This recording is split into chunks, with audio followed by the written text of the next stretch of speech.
Ladies and gentlemen, ATDF everything in that shelf presentation.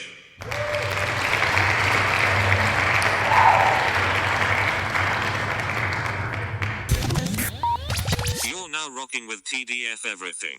Spoiled Rotten.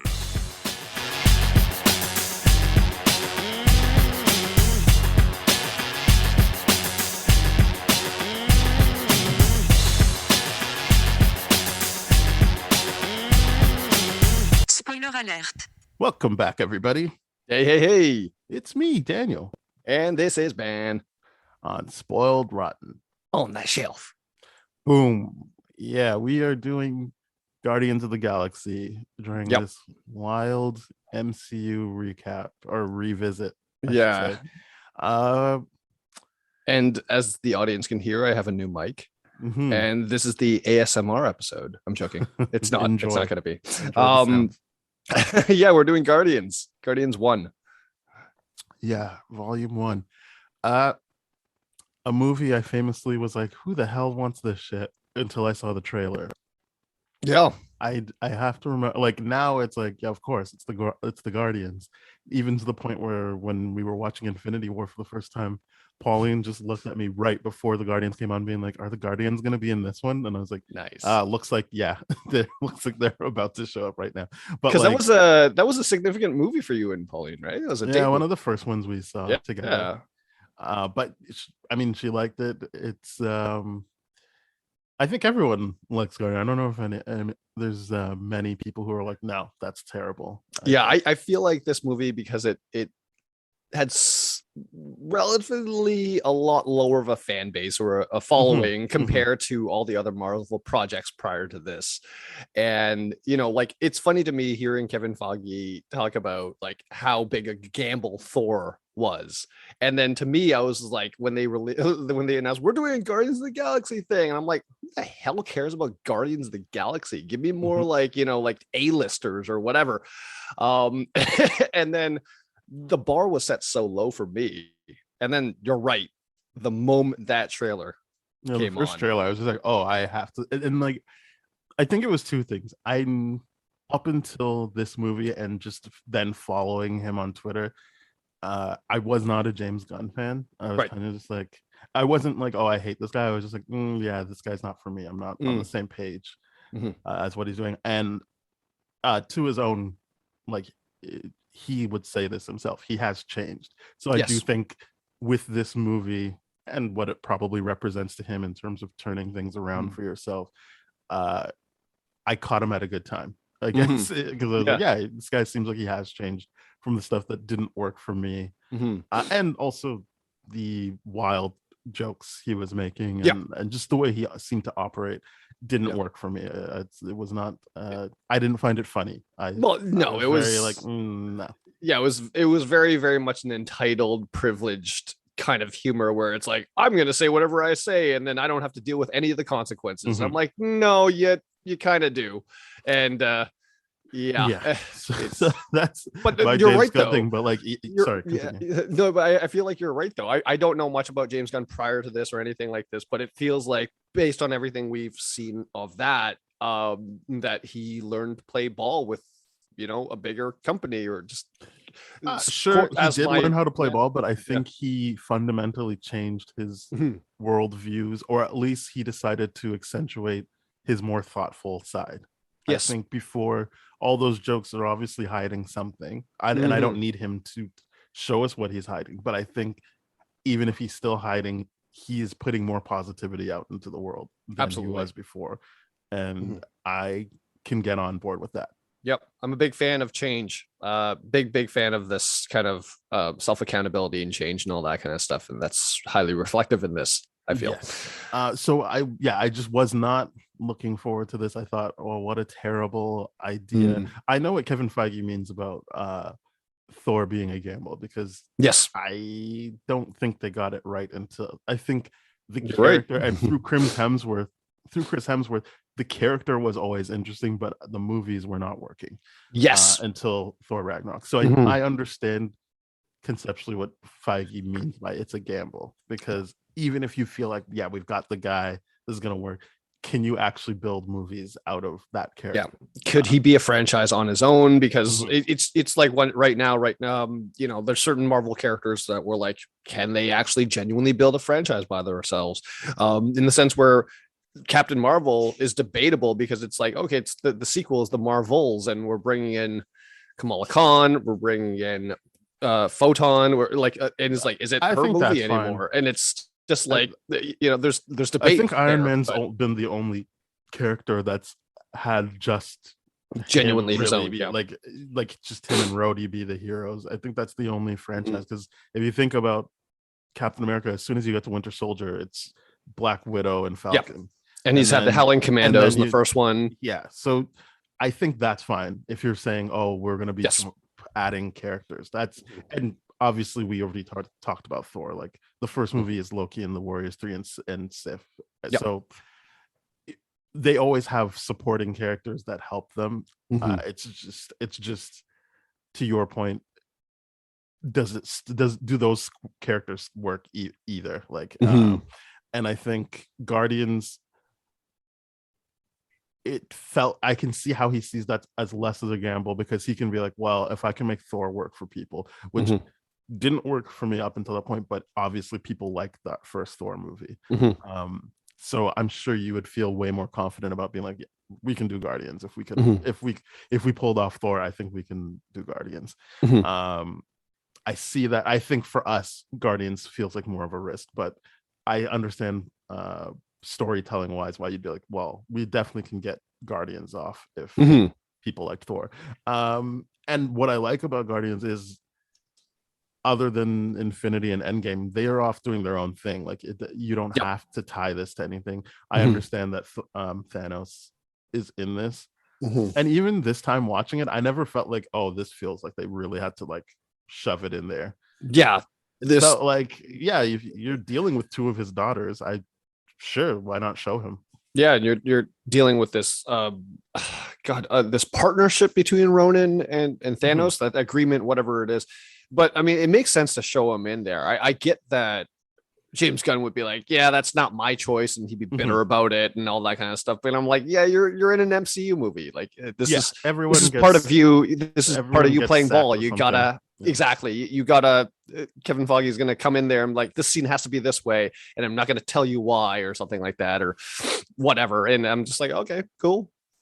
I get how that would be frustrating to be censored out of your own work. It's rough. Yeah, I mean, to your point of he learned how to play ball, like Mhm. it didn't feel like it was derailing the story.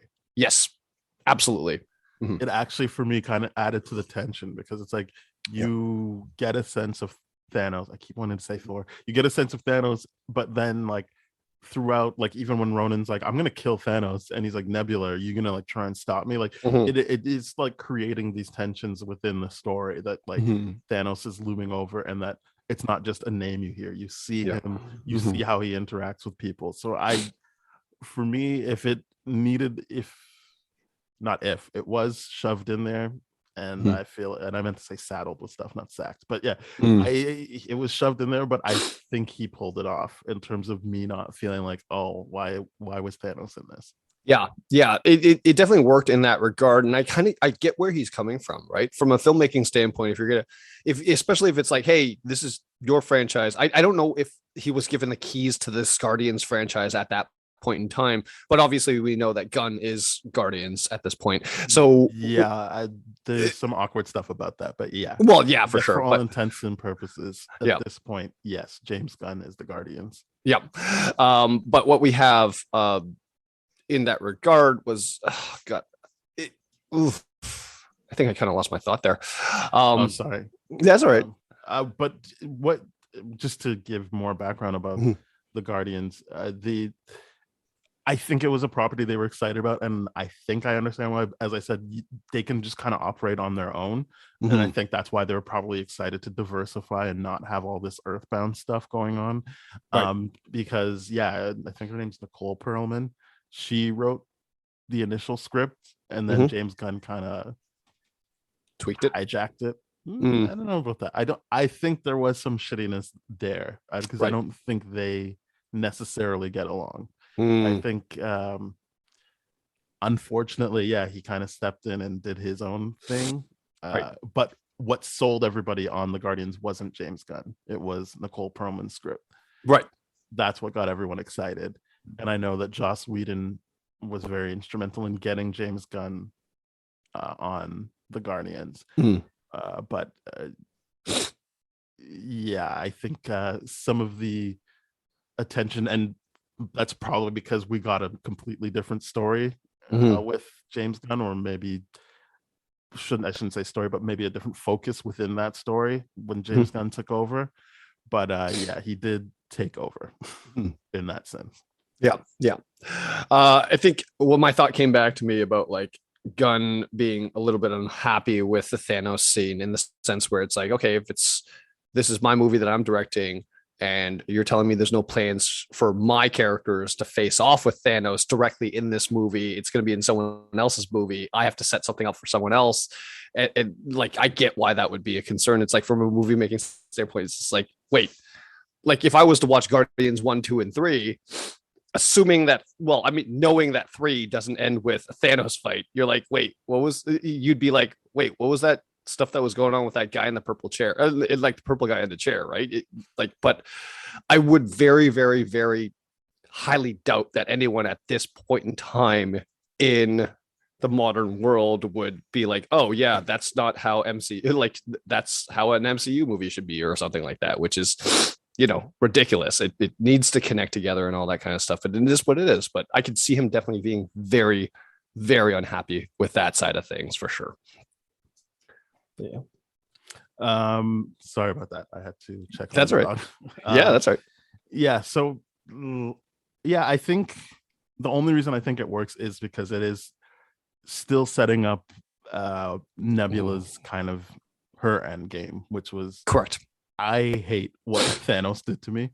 So yeah, you don't need him in the movie for that, but it's not like he's a complete detour either. Yes. Because her main motivation is, I'm gonna get back at Thanos.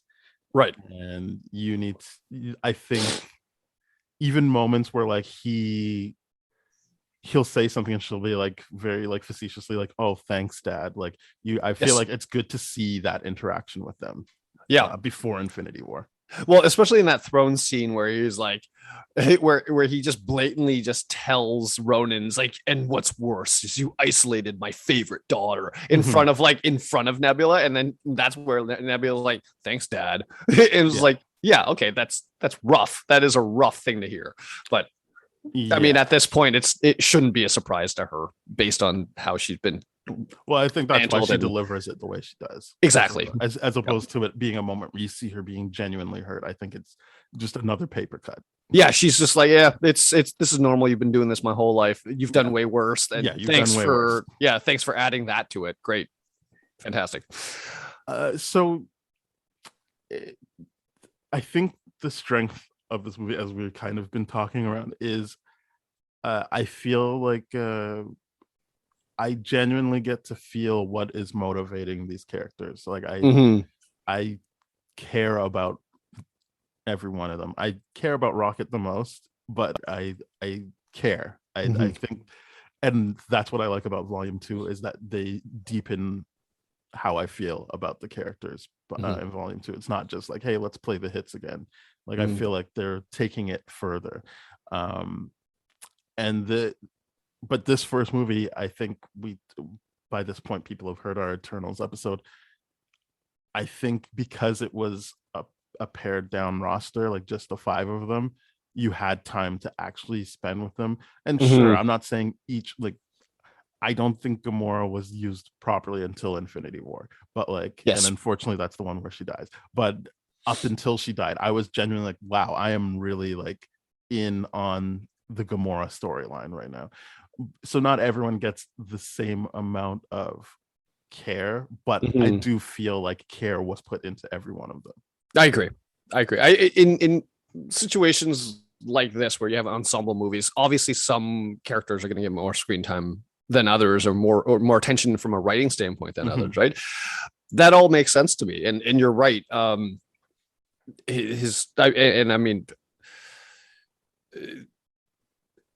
It makes sense that Gunn wouldn't fully understand that side of things or really develop that side of things yet.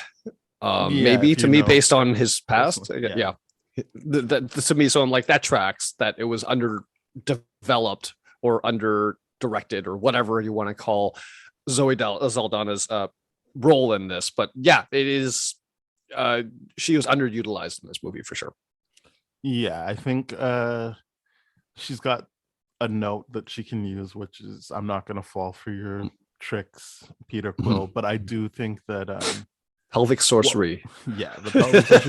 But what I do think works about her character is how she feels about everyone being like, you're the daughter of Thanos. I think that is the stuff that works. Yeah, about Gamora.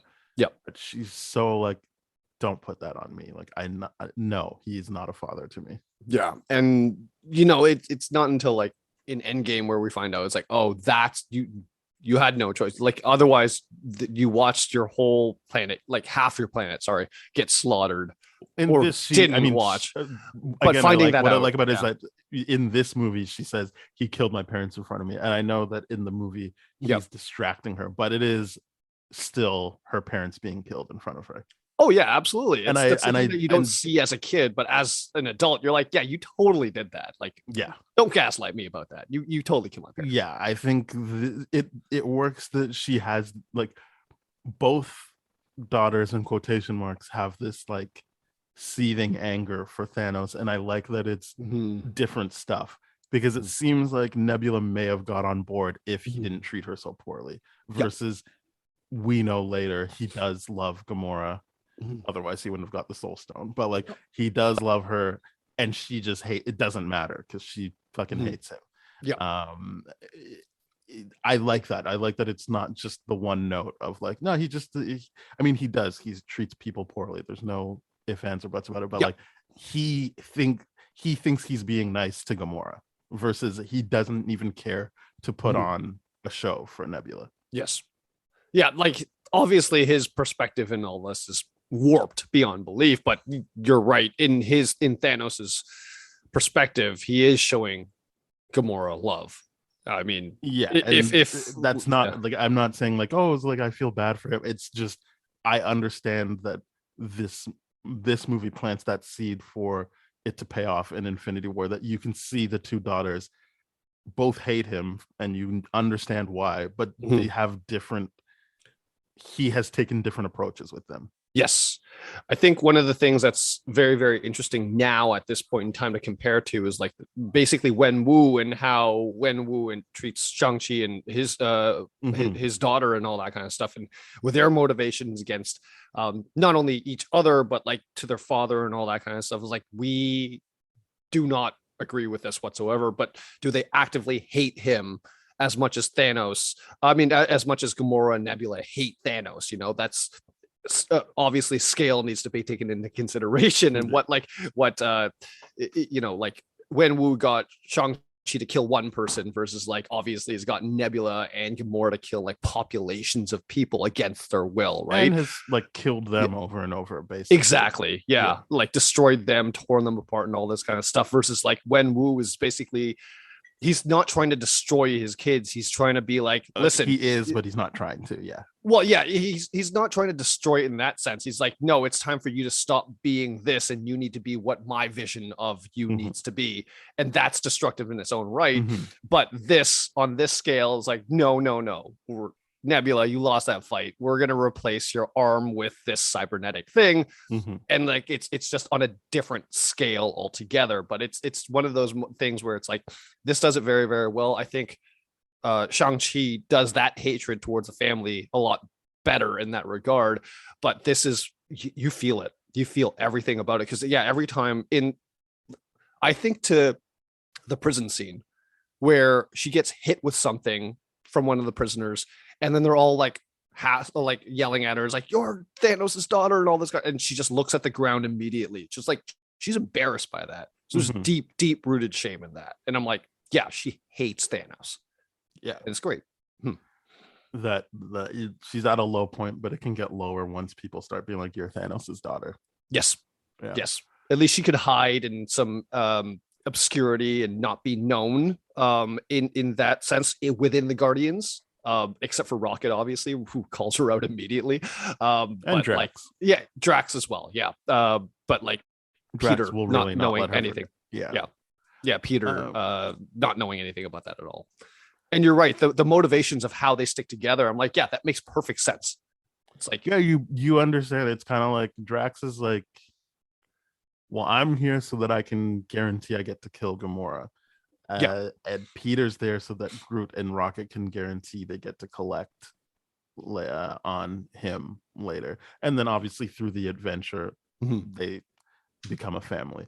But they're yeah, all it doesn't- motivated by greed or their own Mhm. personal selfish things, and they're all able to manipulate it to be like, okay, it's better to just ride together on this road trip right now and then go our separate ways, which is exactly what he does to defuse Rocket in the bar scene, and that's such a great scene. I love that scene. Yeah, that is during this rewatch. I liked it the first time, but I think Bradley Cooper nails the delivery when he's talking about like, you guys think I'm a monster and I didn't ask for this, and you called me this, and she called me a rodent. Like, vermin, like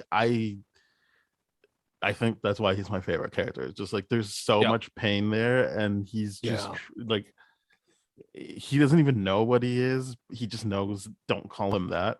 Like, such a great character. Yeah, it's and seeing also the visual like Right, stuff on when his they're back in the prison scene is all that kind of like that. It was interesting to me that Rocket actually let Peter look at it for that long. You'd assume that he'd be like, I'm going to cover this up real fast and all this kind of stuff and be embarrassed about it. It's like, don't talk to me about it. Like, especially him having like a chip on his shoulder about everything, being like, don't look at me and stuff like that. It's obviously that is for us more than it is for anything else, but Rocket in this is a fantastic character because through all that rough exterior bullshit too, when you see Groot do his thing at the end, his sacrifice thing, and then Rocket's genuinely giving you one of the, like, for CGI raccoon to make me feel something about it. Yeah, like incredible. Really spend time with him crying about it. Like I didn't remember it being that long. Like and I'm not saying they should have cut it. Like it is an effective use of like, no, like you're gonna have to feel this. You can't. It's not just like and I know people like to say MCU doesn't like to stick with sad stuff, but like I don't agree with that. And in this case, I think this is an example of them hitting you over the head with like, no, like this is sad right now. You have sad. to feel this. Yeah, MCU's been hitting us with sad stuff a long time. I just feel like because people look at the color palettes of the movies and it's like, oh, it's bright and colorful, that they get. I think they use Thor Ragnarok as like, what's the place called that Thor's from again? I keep on Asgard. Valhalla. Asgard. Yeah, Asgard. They're like, oh, Asgard blew up, and then they make a joke, and I'm like, so what? Like I don't have a problem with that. Like, it's cutting to a joke, but like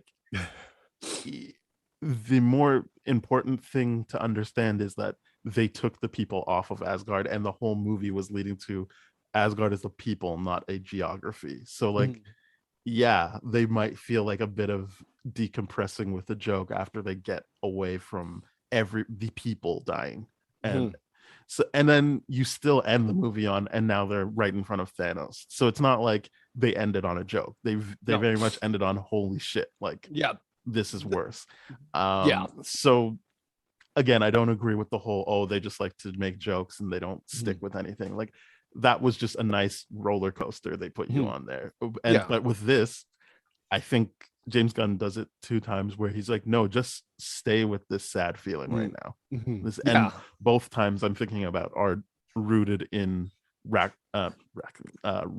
crying and actually feeling something. And or even in Endgame when he's about to die, I think I heard people in the audience laughing, but like, just the helplessness he had when he was like, help. You're just like, yeah, like he feels. He's not like, obviously he tries to hide stuff, but like, he's this raw nerve and he feels things. I mean, obviously if we were to do a character study on this, we'd be like, okay, this guy's extremely insecure, lashes out, does all this kind of stuff, but like his emotions are so real. Like he just Mhm. he's Exactly. I such think an that's the best way to emotional put it. character. Yeah.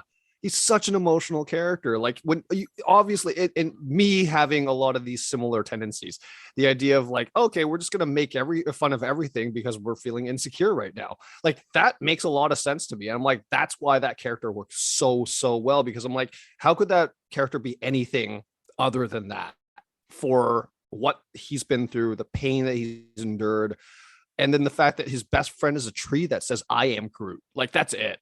Like, I love the explanation of that. He Yeah. talking good like us. yes. He's pretty much limited to I am Yeah. Groot exclusively in that order. Exclusively in that order. Um, It's so good. I also forgot that like Vin Diesel is actually doing stuff with just I am Groot. Like Yes. it isn't just the same monotone delivery every time. Like No. I'm so used to now that they have to modulate his voice because he was baby Groot and then teen Groot. This first movie, I'm like, no, like he's doing stuff. Like I'm not trying to make fun of him. Like it's genuinely like he was acting. Like I genuinely He- felt that he yeah. was trying to get emotion through those 3 words. So time. he took that role very Yes. seriously. He I took it remember the very video where seriously. he was on stilts, and I was like, "You just made everyone's job harder." But like, Yeah.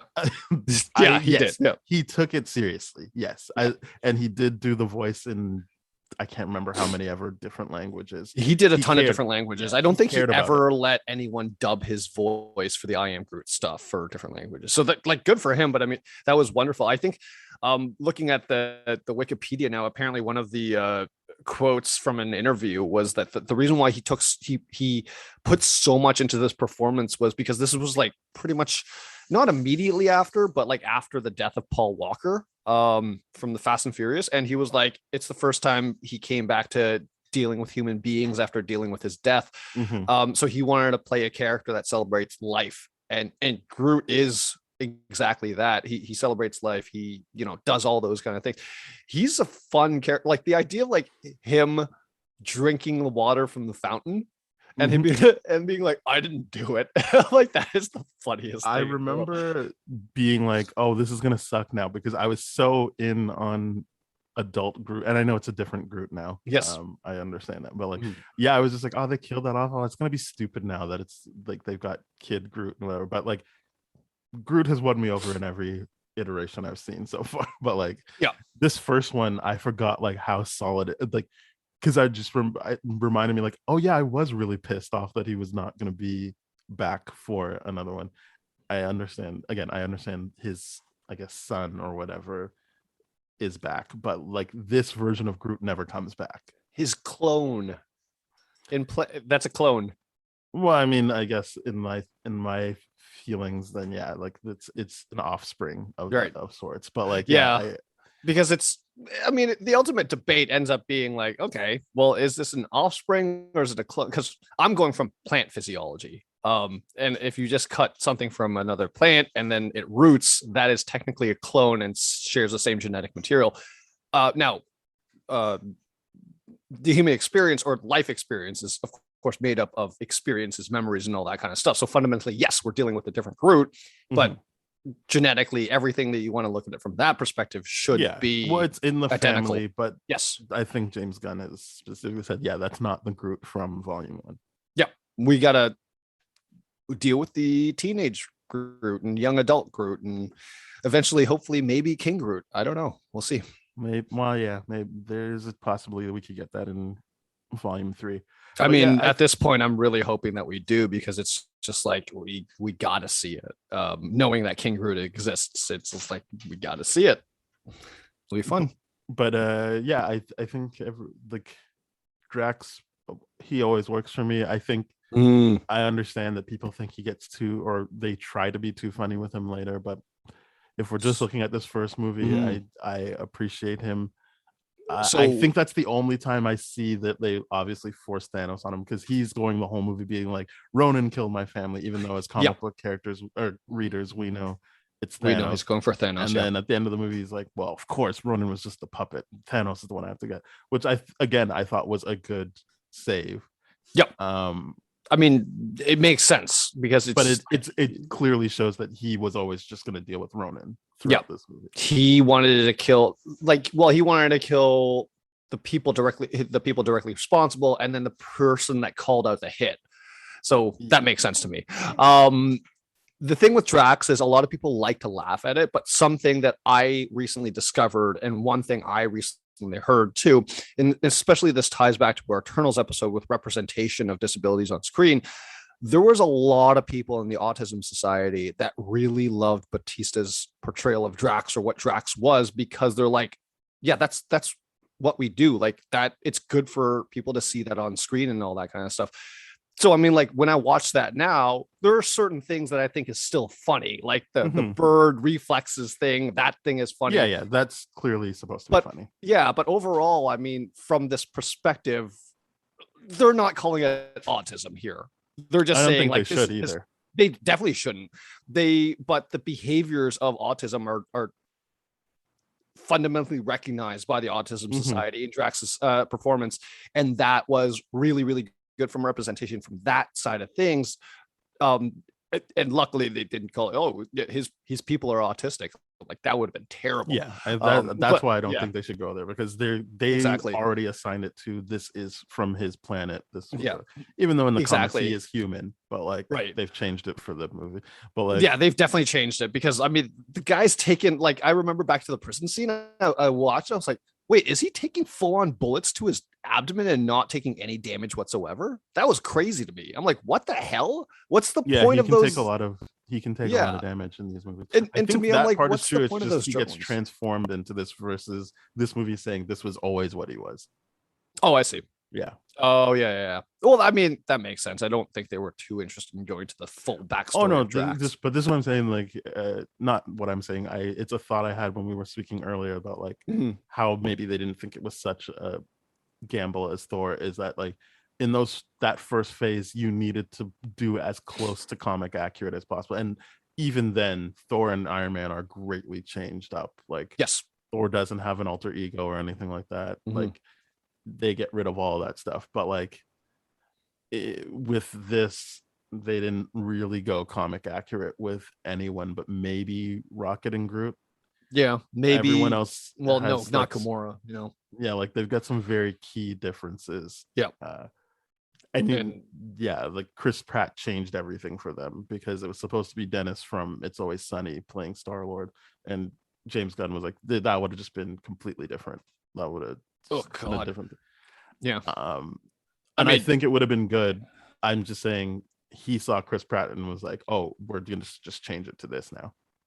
Yeah, he changed up the tone, but apparently Gunn needed to be convinced about to see him. But once he saw him, then he was like, oh, this is the guy. He's like, yep, that makes sense. Yeah, because the only thing he was really doing at that point in time was Parks and Rec, and like being a big Parks and Rec fan, it was just such a funny way for them to write that season to be like, oh, this is how we're going to give him time off to do this.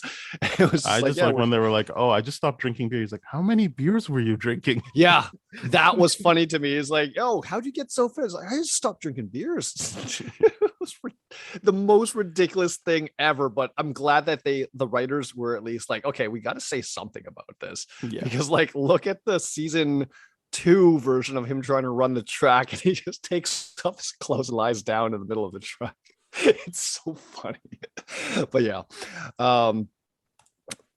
anyways, but you're right. The comic accuracy of the other characters, like Drax the Destroyer being gray instead of green, like that's already, hey, we're gonna get rid of this just for the idea every time we've got another green person like, here. I must be colorblind, because I just always saw him as green. Like in now, this, like now that they've done whatever changes on Disney Plus, this is the first time I was like, I guess he's gray.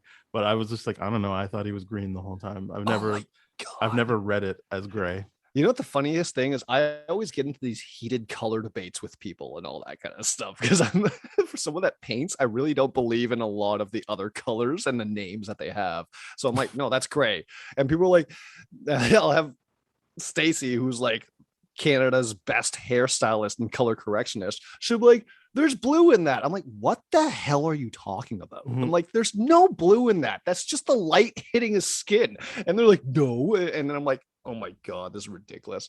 But yeah, I feel like it's gray. I mean, whether or not I'm not. I mean, it debating is. that. I don't. I'm not trying to debate. It Yeah. is gray. I just always read it as green, and every time someone was like, "Well, they didn't make him green because they already had another green character," I was like, "Oh, okay. I'll take your word for it. It looks green to me."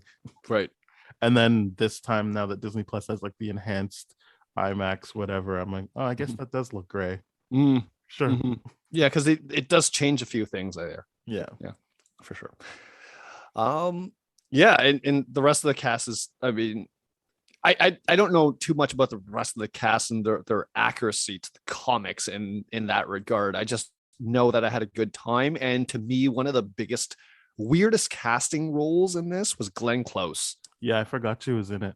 Yeah, I'm just I like, I feel played like overcast a role, man. Like, who was it in Captain Marvel? I just assumed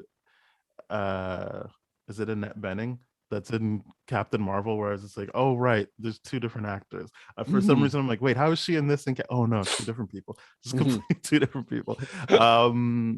Yeah, I appreciated it, but I Mhm. was just like, I mean, good for you for getting Glenn Close to be in this, but Mhm. she never comes back. I Yeah. honestly thought like, oh, we'll see her again.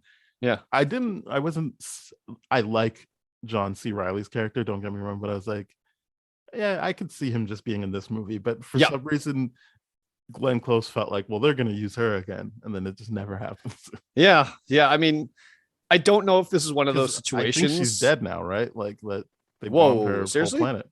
Yeah, not the actress. The character would be dead because the planet she's on is what got destroyed. I'm glad so you clarified that, because I would have been like, rip. That Yeah. I'm gonna have to have feelings about that because I like Glenn Close. But yeah, okay, yeah, Thanos that took makes out sense. that whole planet to get the Power Stone. Yeah, it was done completely off screen. So yeah, he destroyed it just to get the Power Stone. So yeah, we're never gonna see Glenn Close again. I wonder if Glenn Close in this situation was like, I like to think that actors like this that are so, you wouldn't associate with this kind of movie, right? I'm not saying anything other than that you just wouldn't associate with that. I wonder if it's one of those situations where it's like Helen Mirren loving the Fast and the Furious franchise. No, it's just her kids yeah. were like, do a Marvel movie, you idiot. Mm. Okay. Or grandkids, kids or grandkids. I don't remember which one. That makes but sense. no, Yeah, 'cause- Helen Mirren was an actual fan of Fast and Furious versus this was very Yeah. clear. I'm not even trying to be like, oh, what a sell it. She just said, I did it because my kids were like, you should do a Marvel movie. Yeah, I mean, like, I, not being a parent myself, but if I would imagine that if my kid was like, hey, I want to see you in this, I'm like, okay, yeah, let's do that for you, bud. Like, I want to Well, give I'm that to you sure too. they're like older than that. I don't think it was like, oh, this will be your birthday present. I think it's more No, like not like that. But the idea of just like, okay, if I'm in a Marvel movie, you get to have some clout on the playground and all that kind of stuff, or university or whatever age group. well, this is what I mean. So I think cool. it's more just like at a certain point, most parents probably are like, I hope my kid thinks I'm cool. And if you're an actor and everyone else thinks you're cool but your kid, Mhm. you'd be like, well, I'll do a movie where they think I'm cool then. Yeah, I've definitely heard a few actors being like, I took this because my grandkid said he wouldn't talk to me ever again if I did. Yeah. I'm like, Yeah, it was "That's so that. funny." That was the case. Yeah. I mean, I'm sure Okay. she wasn't afraid that whoever told her to do it wasn't going to talk to her, but I'm Yeah. sure she was like, well, if it'll make you think I'm cool, then yeah, I'll do it. Yep. Yeah. But I mean, like, that is just one of the weirdest things about this movie is like, wait, that's Glenn Close. That's a high profile actor. What's going on here? And I want to think it's like Helen Mirren, because I'm like, I love the fact that Helen Mirren loves Fast and the Furious and it's like There are negotiated. instances like that. Yeah. But I where, love like- the fact that she negotiated. It's like, if you don't give me a driving scene, I'm not going to be in the next one. I'm like, that's along the lines of the Samuel L. Jackson thing, being like, you got to give me a purple lightsaber. Mhm. I'm not taking a green or a blue one. Give me a purple lightsaber. It's hilarious. It's so much fun, these things. Yeah, I feel like we haven't really talked about Star-Lord, but that's because Because Chris Pratt. he's weird And now, and he's yeah. drank the Kool-Aid. I don't know if he's weird now. I think he's He's got always enough been. visibility for people to be like, oh, I see. Yeah, he's always had that side of that's- him from the religious side of things, which you're like, okay, cool, I get it. but Well, now I it's certainly am become not saying cool. I'm. It's no, just no, I mean yikes. before in the past where it was like, oh, I appreciate this for God and all this kind of stuff, and now it's like, oh, you're going to that end of the spectrum now, where you're using the Bible to justify your position that is very, very, very oppressive, and that sucks. Yeah, because I mean, you read like, oh, he stole his suit off the set, but it was like so that he could go see kids. And I remember him and Chris Mhm. Evans doing a lot of stuff to go see sick kids. Yep. And I was like, that's really nice. Like, Yeah. I like that. But then all sorts of other stuff came out, and I was Yep. just like, oh boy, that's too bad. Yep. And it doesn't taint the movie, but it taints my enthusiasm for talking about him. Yeah, I like his performance in this. Yes. I like his performance prior to being this. I like him in Parks and Rec. I like him Person. as Star Lord. Yes. I think what I would say about this movie is it really I think it does set up how he fucks things up in Infinity War in this movie. Just how Oh yeah, like it's in this movie. It's not like, and I don't think anyone, if they're being honest with themselves, would ever say otherwise. It's just Yep. I think people are like, oh, like why did he do that? And I'm like, he seems to be really knee-jerk reaction seems to be his thing. yeah. He seems to make bad choices a lot, and a lot of knee-jerk reactions. He's never been. He's not in control. He's not in a position ever in his life where he's needed to handle his emotions. He's a ravager. He's an outlaw. He's got a different set of rules, so he doesn't need to be emotionally mature and talk I'm just to saying, like, people even properly. when, and I know he's I don't know, like 12 or 14. So Yeah, I'm not he's- saying, he's hey, a grow young- up, kid. I'm just saying He's a they're kid. basically, you see that he already has impulse control issues and just Yes. making it's hard. It's his dying mother, but like just not reaching out for that hand. And I think all of that, and then you snatch him up into exactly what you just said, a world where he Mhm. never has to develop any of those skills Mhm. beyond where he got picked up Mhm. from Earth. Then yeah, you see how he gets to where he gets to. Yeah. Um, He is quite literally the definition of a man child in this, which is Yeah, what the makes it Arrested fun to Development. watch. Yeah, it's what makes it fun to watch. But at the end of the day, in pivotal moments, you can't expect him to be a grown-up, right? And that's Mhm. why when he like finds out that Gamora is dead and he does what he does, it's the most human reaction I've ever seen in my life.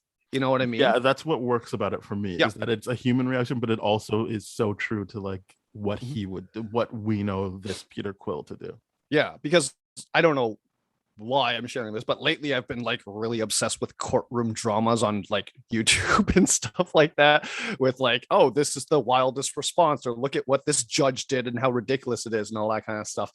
And like, it's just one of those situations where he's never gonna be anything but this. He's gonna have those, like, even in those most courtroom cases where everyone's like, okay, you got to be on your best behavior because you could do anything and the judge get pissed off and you could get sent to jail for contempt.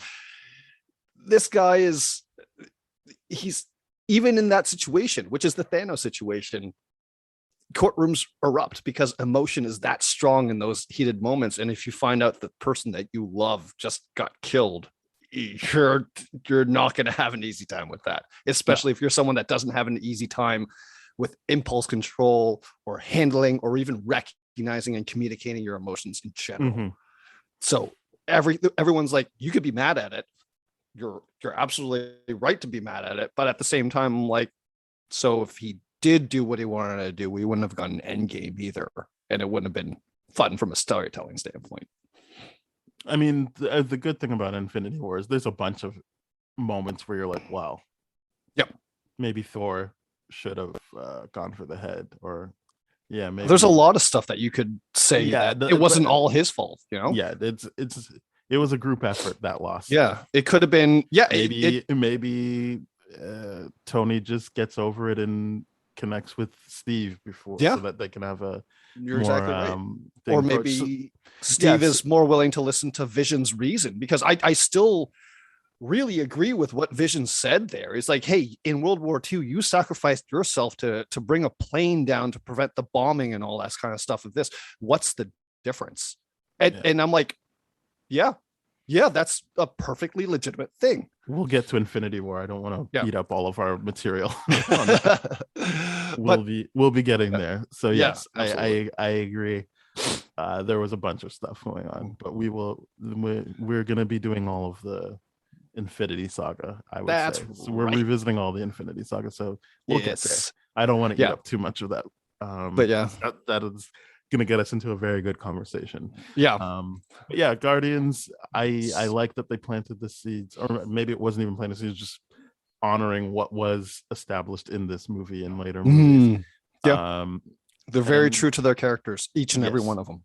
That's what I love about this whole MCU is like, okay, it's not another director being like, oh, you should do this. It's just like, no, James Gunn's like adamant about like, this is how this character should be done.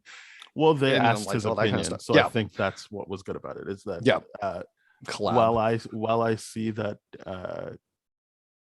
Taika, the Russos, sorry, no, not the Russos, Taika, James, Ryan, there's some directors that they still have in their stable that actually have voices, and what I like about the Russos is I think they make good movies. I don't know what their voice is because I see they do something like Cherry and I'm like, all right. Well, things went off the rails there. But when they're in the Marvel universe and they can be like, hey, James, can you give us some insight into what the Guardians can do? Ryan, let's we don't want to fuck Wakanda up. Can you like give us some thoughts here? I think they're very good at working collaboratively, so that's why I didn't put them in that, even though I like their movies on the whole the best. I think of the directors, I think it's because they actually recognize what they can't do and pulled in the right people to get it right. I think that is a testament to the importance of diversity and different voices contributing to conversations, producing better works. Because as opposed to the Joss Whedon approach of, no, I know what I'm doing. Exactly. Looking back at Joss Whedon, Avengers, and all that kind of stuff, it's a very, very different standard altogether. Absolutely right about that. Because you're right. When you rewatch Avengers, there's certain things that certain characters do that you're like, wait, what? That's kind of out of place. That seems weird. Why would you do that? But this, and the characters for Guardians are consistent in every other iteration that we see them. So it's wonderful that way. And then obviously they had Taika with them for the reasons. But yeah, I think to get back to Guardians, I its biggest strong suit is that they invested time in making you care about these characters. It didn't, and that comes down to Ronan, people being like, what a shit villain. But I think the movie doesn't suffer for it. Like my opinion is like, yeah, he's forgettable. I don't even really know what he's going on about. I get it. He's a Kree and he's gonna bring back the old some ways racist and make everyone shit. pay and Racist like, whatever. Shit. But like it's like, yeah, whatever. I don't care. I'm enjoying learning about these completely new characters, and then and Ronan's gonna give them something to overcome. Well, that was the brilliance of this movie, is that they really knew what to focus on, is to focus on the building of this team and not I mean, like they weren't worried about like, oh, I mean, maybe they were, I shouldn't say that. It doesn't come off as what are we gonna do for the action beats and how are we gonna like what, like it all feels natural to me and effortless in a good way. It doesn't feel like, oh man, they really tried hard and everything comes up to me naturally and plays out the way I feel like it could only ever play out this way. It's not a movie where I'm like, hey, why didn't they just do this and that would have made things better. It feels like that. I mean, but there's no denying the villain doesn't inspire much thought, really. No, you're not like, oh man, I really left the movie thinking like about Ronan and what he had going on. Well, I mean, it's hard to in that situation because I feel like with the presence of Thanos being obviously the bigger bad, and not it kind of undercuts the threat of Ronan too, right? I think back to like Justice just feel like League even and if you Dark didn't Side and Steppenwolf and all that, Yeah, which is messy. I think I'm it's not different because they made a choice to just Mhm. not like use Dark Side, even though they had him there. Versus Thanos really did feel like you're seeing him because we're dealing with his daughters right now, but Mhm. the actions of this movie is what would force Thanos to be like, all right, I can't work with Loki, I can't work with this idiot Ronan, I'm stepping in now. Versus if you've already got Darkseid being like, I'm here to like get what I need to get. Yeah. Let's see what's stepping with it. You're kind of like, Mhm. all right, you could just sidestep it. I don't know what's Yeah. going on here. The only thing that what I was trying to say is even if you took Thanos scenes out, it doesn't make you feel I wouldn't feel differently about Ronan. No, I wouldn't. The issue isn't, oh, is he scarier than any other person in the Mhm. movie? It's just I don't care what he's doing. Yeah. And it wouldn't matter no matter how menacing he came off. It's the Dark Elves issue. It's like I don't know what they're doing. I don't know if I care. But even in the own movie, like Thanos, when he calls him out, it just perfectly does everything that I want it to do. I'm like, this is exactly how I feel about this character. When he's like, I don't care about your politics, bore me, and he says you've got the demeanor of a pouty child, and all this kind of stuff. I'm like, yeah, that's exactly how I feel about Ronan. Why do I care about him? He's not someone calculated and cool where I want to get to know the thought process. This is purely like, oh, my people, this injustice was done, air quotes, to my people, and therefore I have to exact revenge. I'm like, that's not interesting. That's really shitty. And I'm like, I'm just rooting for his death. That's all I'm caring for, right? There's no, oh, I want to understand his motives. I want to understand. I'm like, no, it's just ultimately shitty. It's very shitty. Yeah, especially I agree with you. It's not a good villain. My thought was just even if you don't have Thanos shining a light on what makes him bad, I still don't I don't think it improves it. It's just now you don't have another character pointing it out. Yeah. Because basically what I see here, the reason why it's not a threat to me is because I'm like, okay, Star-Lord and Ronan are basically very, very similar in the sense where they're impulse control. They're like, I'm entitled to this. Like they're brats at the end of the day. I'm like, okay, whatever. Sure. Yeah. Yeah, so it doesn't have a great villain. I like the Ravager stuff. Yes. I see because what I like about the second one, which we'll get to, so I'm not going to get too deep into it, is obviously the how Yondu sees Peter. Yeah. And I think that the two movies play well together in terms of you could watch this movie without the information of the second one and just be like, oh yeah, like that's just a guy he's got to like outsmart sometimes. Sorry, Yondu is somebody Peter has to outsmart sometimes, but then with the information of the second one, you're like, yeah, I can still see how in this first movie he feels like that's his son, and you already set up that the Ravengers are constantly pissed off that Yondu won't just get rid of this guy, and that he's like, no, bring him back to me alive, and like really like being like, please, like alive, I need him back alive, and then to save face like, I'll kill him myself. But it is like you can already see the Ravengers being like, the hell are we doing? Like this guy sucks. Like why is he even here? Give him so many chances. You're right. I like that in bringing up 2, and we're not going to talk about 2 obviously yet, but the idea of like the story beats for 2 with the Ravengers turning against him and all that kind of stuff and all this kind of stuff, it's already established in 1. That's what I really, really love about it. And when you watch 2 and go back to 1, you're like, oh yeah, that's there. But like the biggest indicator of like, this is a guy that genuinely adores Peter Quill in whatever way, shape, or form you want to attribute to it. The scene where he's like, all right, well, Yondu now has the Power Stone, which is really just a troll doll. Now the reaction isn't anger.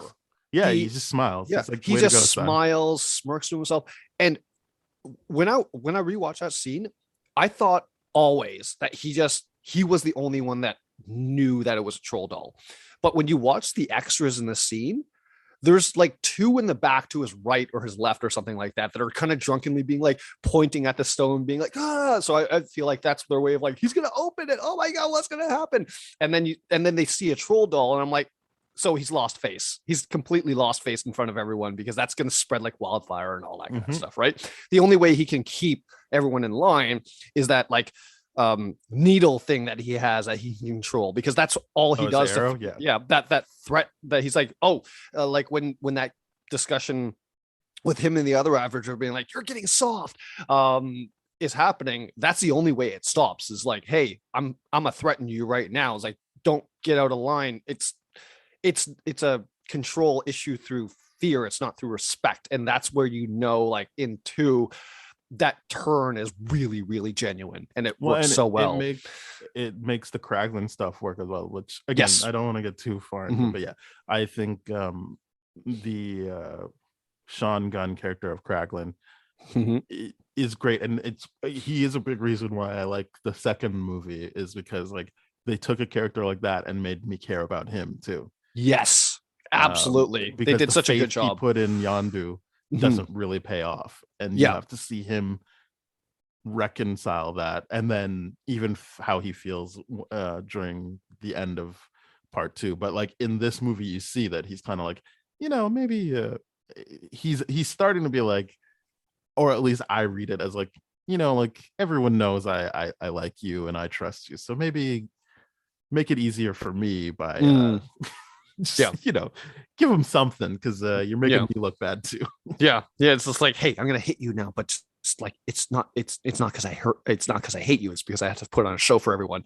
It's all that kind of crap. I get it. It's to save face. It's a perfect way to put it. But yeah, the Ravager stuff is good. And now, one thing I heavily wanted to ask your opinion on, now that we've watched the Eternals and now we know more about the Celestials and all that kind of stuff, that flashback scene to when the Collector, by the way, all I could think of is jacked Collector from What If. Every time I see him now, I'm like, you're supposed to be jacked. But no, I'm very curious to hear your thoughts on rewatching that scene now, because I'm just like, wait,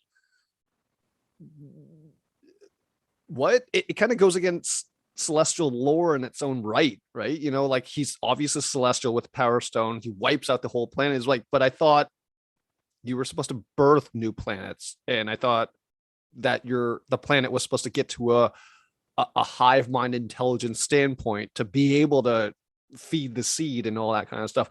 Why is it born and then he's coming here and dominating everything? I don't get it. I don't know. I didn't. That's not a thought I had at all. I put so much thought into that. I was like, wait, this is heavily inconsistent with what they did in the Celestials now, because none of this makes sense. It's like, why would this Celestial just go ahead and use the Power Stone to dominate everything, unless in Eternals 2, or any version or iteration of like being able to tell us, maybe Arishem tells us that Eternal, that Celestial was like evil, and like he had to judge that Celestial. Celestials are evil. Yeah.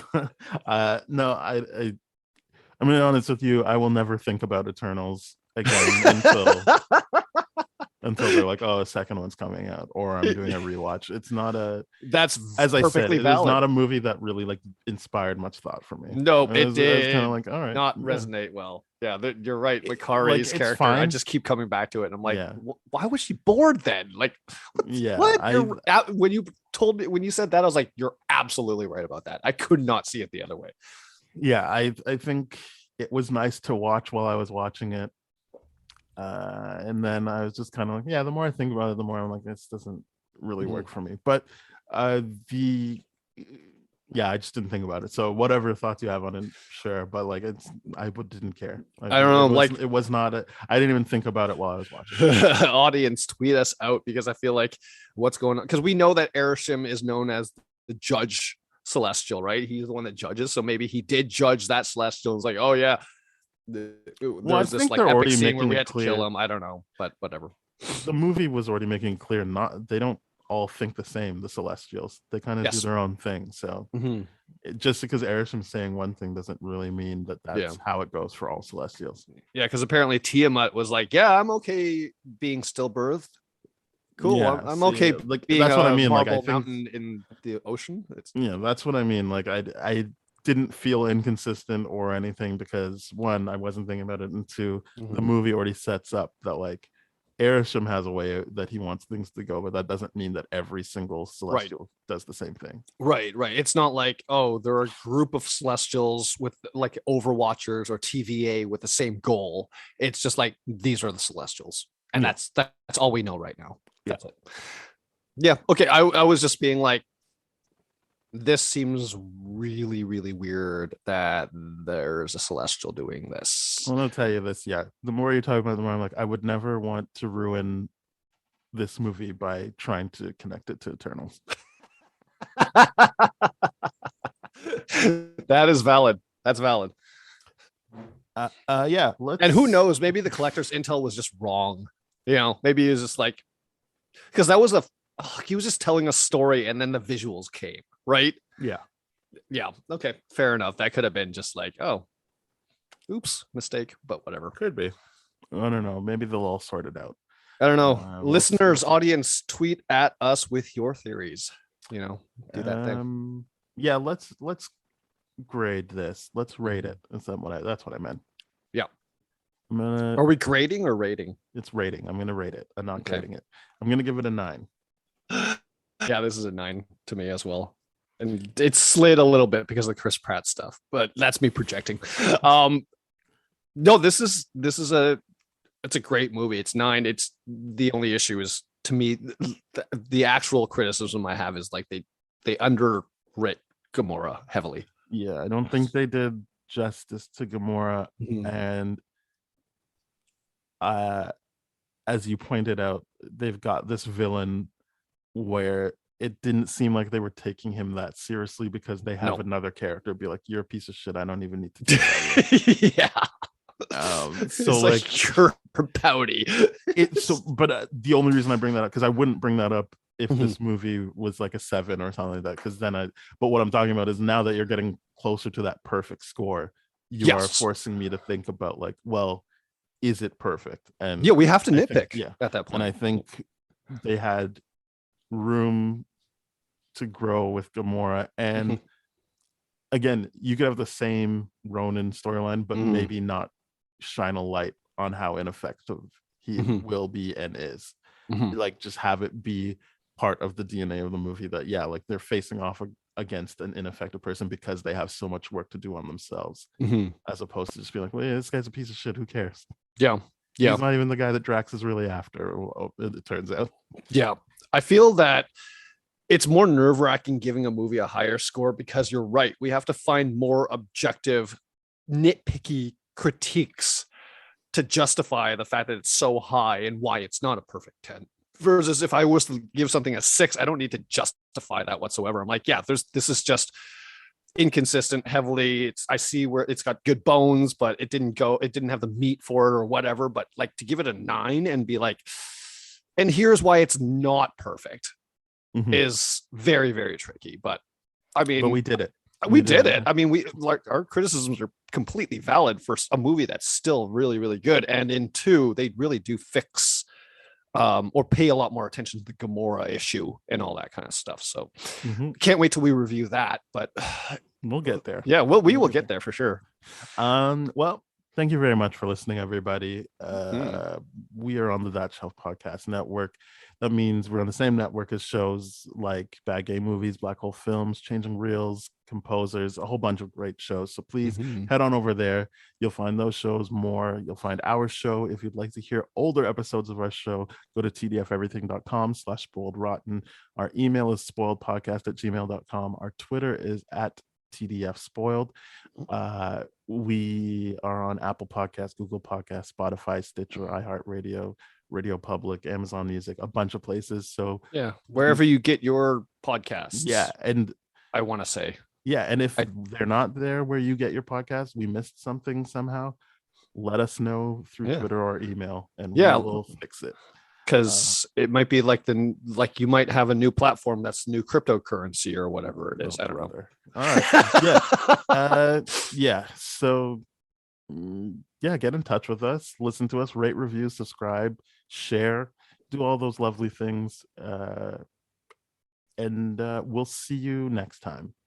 Cheers. Bye-bye.